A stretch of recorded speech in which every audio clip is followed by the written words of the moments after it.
May it please the court, Andrew Hall for Nathan Diamond, PA. I'd like to reserve 2 minutes for rebuttal. This is a case involving an attempt to foreclose a mortgage after an assignment. And in essence, the court refused to provide Mr. Diamond with any relief. And at the core of the issue is a lost promissory note. Let me just go through the facts very quickly.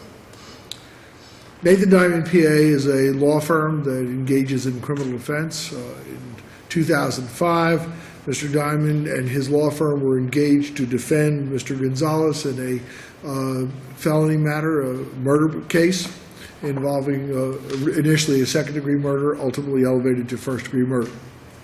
Mr. Diamond performed that task through completion and represented his client. Okay, but all of this is interesting, but not really the heart of this appeal. So let's talk about, we know about the initial mortgages that were not recorded, so we're only dealing with what happened after this property was sold to HJ3, because that's the point in which the new mortgages are now created and they're finally recorded. Actually, and then there's an assignment that gets recorded. It's not quite that way, but Okay, if I can tell me clarify what's that wrong for with you. that. There was a contract right to obtain a first mortgage that Mr. Diamond had from the owner of the property, Chantel Mar. Mr. Hoffman was to obtain that mortgage and did not. After Mr. Diamond made demands for that mortgage on a number of occasions, he never got the mortgage that the contract contemplated. What he got was the partial assignment of a mortgage that had been given to Chantel Mar incident to the sale that had been then assigned to Mr. Rosen's professional association. But what you're operating under is the assignment after HJ3 takes possession. That's right. Takes possession. That's right. That's Okay. right. But I just want to clarify the fact that Mr. Diamond didn't have a mortgage. The issue really stems from the note and mortgage was received by Mr. Hoffman after recording. He then, for reasons that Mr. Hoffman only knows, delivered those instruments to Leanne Zabrun, who was the principal of Chantel Mar, and they were destroyed. They're gone. That is uncontroverted. The seminal question before you is, Mr. Rosen did not attempt to reinstate, approve a lost instrument, and get that note reestablished. Mr. Diamond did. Mr. Rosen didn't, because Mr. Hoffman made the mistake of not locating this other deed out there and not informing HJ3 of this other deed, and so Hoffman and Rosen made a deal with HJ3. Listen, you don't have to pay on the mortgage and the note. You don't need to pay the insurances or taxes or whatever if you don't sue us, and we're going to try to straighten this out. Problem is Diamond, who also was assigned a portion of that interest, didn't also join in that agreement, and he filed a foreclosure action. That's right. But the part of the matter that you refer to was resolved when the trial court in August of 2010, in a different matter, removed the wild card deed. And even under the modification agreement, the note became mature to everyone. So what we have is a mature note. But you have for whatever reason, whatever the reasons are, Mr. Rosen and Mr. Hoffman have decided not to foreclose on the note, perhaps because in the time period between the two, this $4.7 million property is now worth substantially less. And so in order to perhaps avoid litigation over that issue, they're simply not foreclosing on it. And then the question becomes squarely, does their decision prevent Mr. Diamond from disagreeing and enforcing the right to the extent he has a right? Well, that's the question, whether an assignment, a partial assignment, the Diamond that has a partial assignment can then foreclose on a lost note. That's right. That's exactly right. Now, there's no question that a partial assignment, when you work through the language of the there are two statutes that we deal with. One dealing with partial assignment, the other dealing with the right to reestablish a lost note. And the issue is, does the partial assignee, is he precluded from ever reestablishing a lost note because of language saying the partial assignee has no rights under the chapter? I believe that when you read the comments to the UCC that are attributed, specifically the second and fourth comment to that section, it becomes very clear that that one sentence, that is the entire core of the trial court's decision, basically says he doesn't have any rights. Well, the rights he has is the rights of the person he gets it from. Therefore, he has the right to enforce the rights of Rosen and Hoffman. And therefore, that is assigned to him. No, as to his interest on the $1 million. How can we rely on an interpretation from the UCC when the statute unambiguously says if a transferor purports to transfer less than the entire instrument, negotiation of the instrument does not occur, the transferee obtains no rights under this chapter and has only the rights of a partial assignee. Right, and the question is, what does that, the words are clear, but the meaning is not. And I would suggest to you that when you look at this, the question really becomes, the partial assignee, is the partial assignee a holder in due course, a transferee? What right is the partial assignee? And that sentence is designed to mean you don't look at the transferee, you look at the transferor, and whatever that transferor had, that's what the transferee is. Has any court previously held that the words in the statute are unclear or vague in some way? The only decision that we found dealing with this is the unpublished decision by Massachusetts, which seems to suggest that this interpretation is the one that I'm giving you now is correct. No Florida court has ever determined that statute to be vague. It seems to me that it's plain language and it's quite clear. Why would we not find it to be so? If you find it to be so, then what we're really saying is that essentially someone who takes the position of a partial assignee is held hostage by the partial assignor under all circumstances. That's what the statute says. I don't think the statute could mean that under these circumstances, particularly the comments explain what was meant by the authors. So what we're really saying is, plain language, that's fine when you read it until you read what the authors intended. And then you have to read those together, because the UCC has been around for a long time, and the language is there, and this is a modification of the prior section.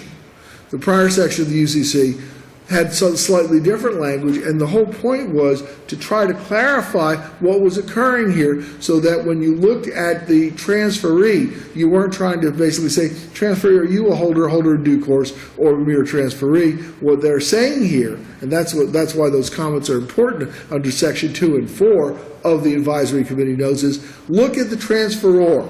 If the transferor was a holder in due course, or a transferee himself, then that's the rights you get. And it was a full assignment to the transferor, that is to say, Mr. Rosen got a full assignment, we take under his right. And we have the right. You've come to the end of your time, and we'll still I'm give you done. 2 minutes. I would like done. to ask, I'm sorry, just I know how to sit down. one additional question, I'm sorry. Assuming that we agree with you on this issue, Right. you would agree with me that a foreclosure action is an action in equity.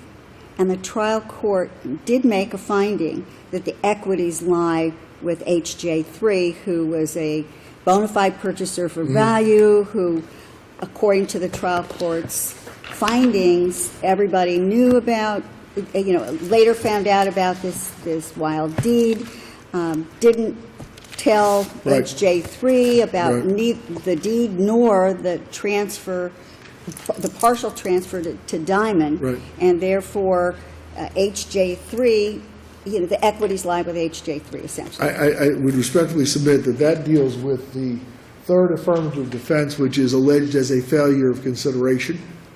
And that matter has been dealt with in Libson Holding an Investment Company versus Village Apartments. But if that's the trial court's findings, Yes, ma'am, that the but I'm equities giving you lie the- with H.J. 3, and this is an They don't have equitable the right. action, The- then do we even need to address the rest of the legal issues? Yes. Okay, tell me And the why. reason I say that is because the trial court does not have the right to make that finding which departs from legal standards which would be applicable to that finding. Well, the trial court is saying, it's a sad thing that HJ3 got less than it bargained for, because the value of property declined between 2010, when the matter was resolved, and the time that the property was first purchased. But the court, this court, in Lisbon Holding and Investment Company versus Village, says that issue requires a showing of fraud. In that case is cited 237 Southern 2nd 197. No fraud was alleged, no fraud was shown. Consequently, partial failure consideration, because that's what we're really talking about, isn't applicable. And in that case, the 3rd District, this court, said, you don't go there, you can't go there. So what we have is, we have an unsupported factual finding. Thank you. Thank you.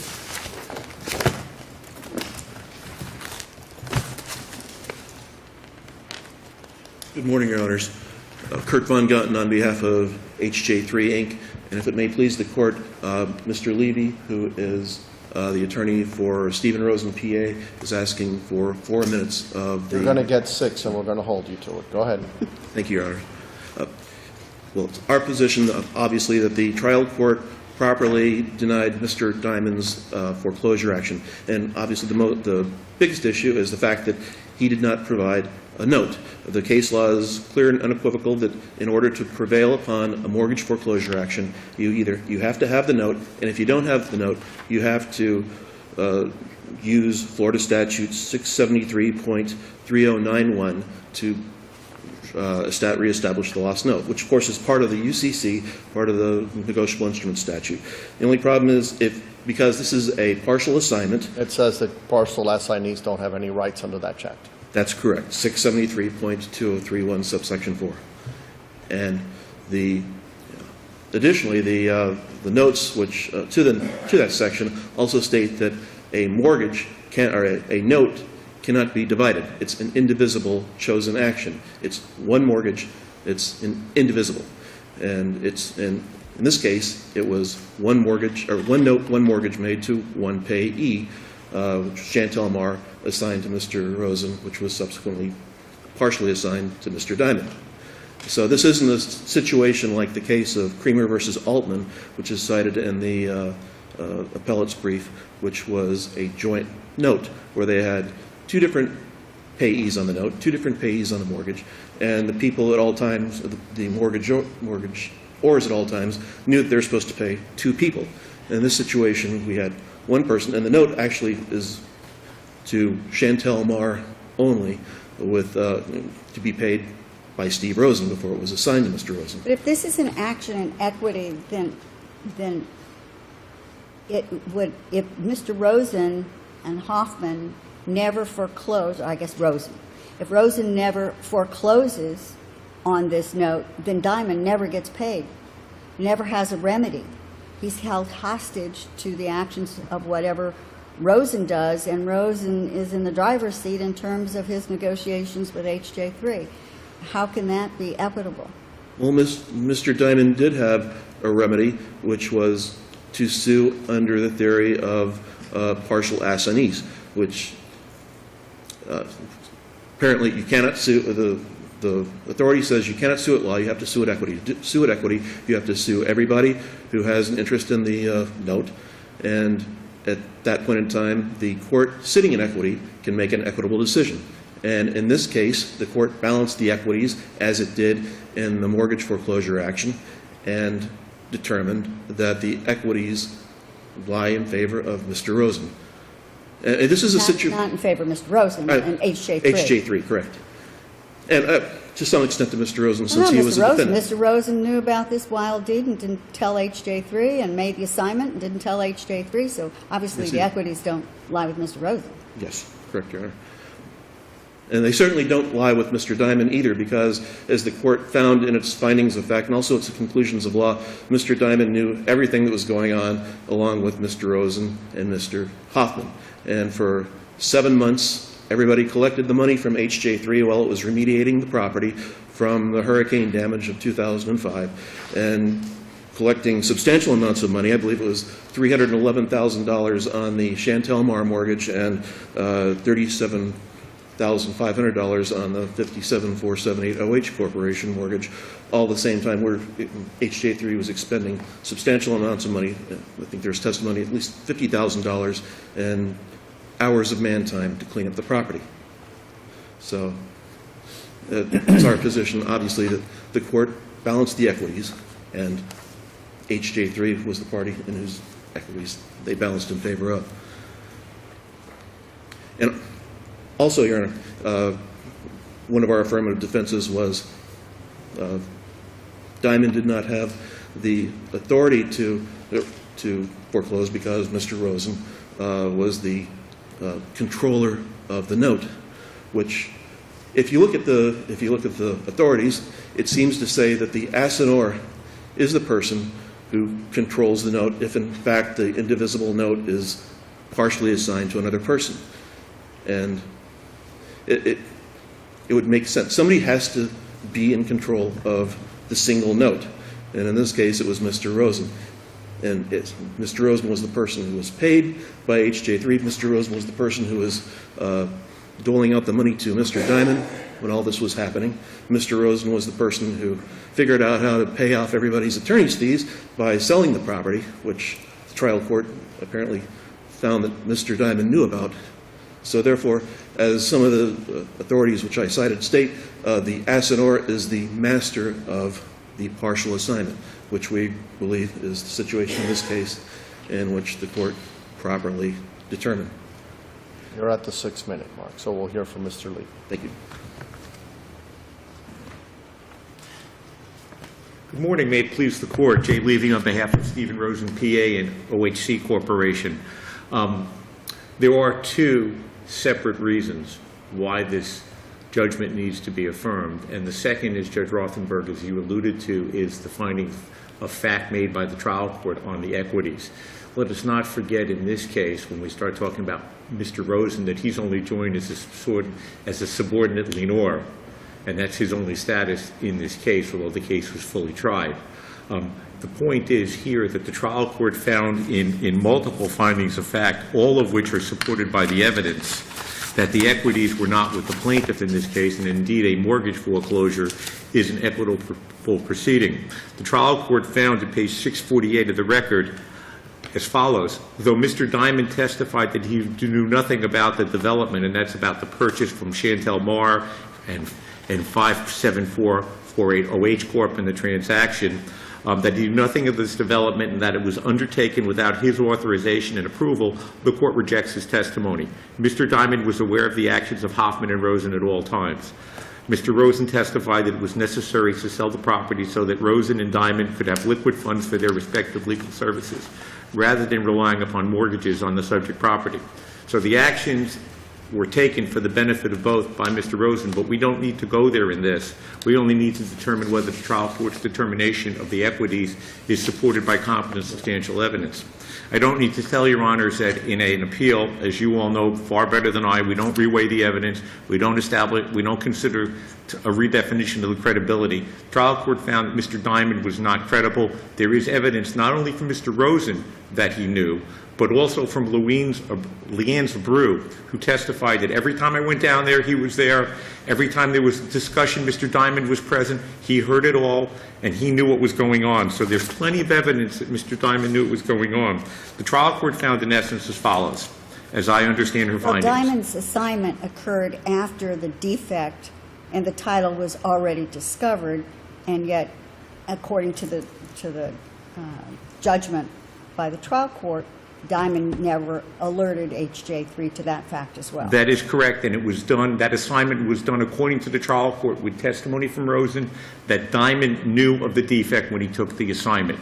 And my client testified that the reason he took the assignment was because he wanted some security in the event anything happened to Rosen and he wasn't around. That's why he wanted the assignment.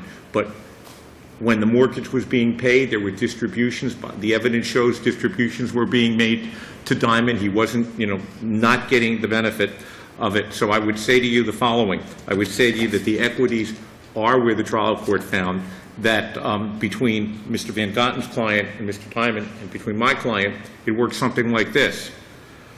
There was a wild deed. They didn't know about it.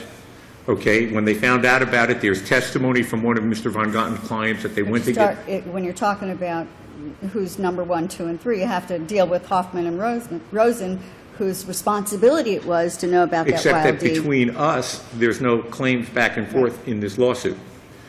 And so the question is whether we could have foreclosed the mortgage, and we line up with them on this point. But the point of it is, there was a downturn in the market. They went to refinance, and they were told, as I remember the testimony of the witness, that we couldn't get refinancing because the wild deed showed up on the title. So the trial court, and it's all in the final judgment, the trial court made all these findings. They're all supported by the findings of fact. So we're left with the proposition that the equities were not with the appellant. That's what the trial court found, and it's a finding supported by competent substantial evidence. So while the discussion of the establishment of the lost note is an interesting academic discussion, and of course my brief parrots Mr. Van Gotten's on that point, fact of the matter is, even if it could be established, the equities are still, the trial court weighed the equities found for the appellee, and that finding at this stage, given the record and given the credibility findings, is inviolate before this court. And lastly, I just want to talk about the Creamer case for 1 second. In Creamer, there was a joint note, but equally important, the parties, the two joint obligees on the note agreed to split the payments at some point in time. There's no such evidence in this case, there's no such agreement in this case, and there's no such severance to even establish. In Creamer, the payment was to go to both parties, where in this case, all the payment was supposed to go to Rose. Exactly, and there was an express agreement on that point that's set forth in the opinion. For all of those reasons, in this case, the judgment should be affirmed. 2 minutes. 2 points in rebuttal. First of all, it was stated that this note cannot be divided, and that is inconsistent with the holdings of the 4th District in Space Industries, which adopted Section 326B of the restatement. And I think that's good law. We still always come down to one question, which really is, does the finding of the equitable failure really control in this case? The law on that point is quoted at page 29 of our brief, but let me just read it to you very quickly because it's short. We understand the rule of chancery to be that where the mortgagor remains in undisturbed possession of the land which he holds under a deed of conveyance, with full covenants warranting the title, and no eviction, actual or constructive, is shown, and no insolvency of nor fraud or misrepresentation on the part of the vendor is alleged, the mortgagor cannot sit upon such outstanding title or breach of the covenants as a defense of the bill of foreclosure for the unpaid purchase money for which the notes and mortgage were given. But that in all cases, of which that now is under consideration as one, the mortgagor is left to his remedy on the law on the broken covenant, simply meaning partial failures of consideration are not a defense to a foreclosure. They don't change the equities. And that's the whole thing that happened here. Did the wild card, Hoffman says, I goofed. I didn't realize there was a title defect. There was. When it came to my attention, I would say, I'll fix it.